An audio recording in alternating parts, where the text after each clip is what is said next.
দীর্ঘদিন মাঠে ফিরেই সাকিব আল হাসান আবারও আলোচনায়। এবার ব্যাট দিয়ে আঘাত করলেন স্ট্যাম্পে।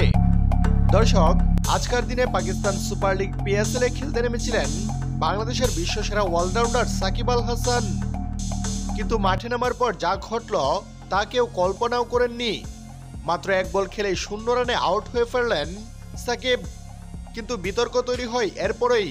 আউট হওয়ার পর রাগে ক্ষোভে সাকিব সরাসরি ব্যাট দিয়ে আঘাত করলেন স্ট্যাম্পে। মাঠে তখন স্তব্ধতা, কমেন্টেটররাও হতবাক, দর্শকরা সোশ্যাল মিডিয়াতে ঝড় তুলেছেন। এটাই কি সাকিবের আচরণ সীমা?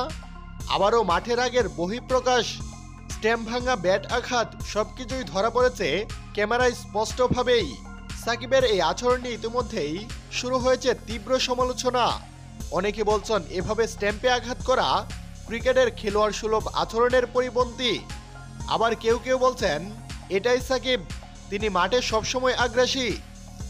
ক্রিকেট মাঠে সাকিবের প্রতিভা নিয়ে কোনো সন্দেহ নেই, কিন্তু বারবার তার এমন আবেগঘন আচরণ প্রশ্ন তুলছেই। এখন দেখার বিষয় পিএসএল কর্তৃপক্ষ এই ঘটনায় কী পদক্ষেপ নেয়।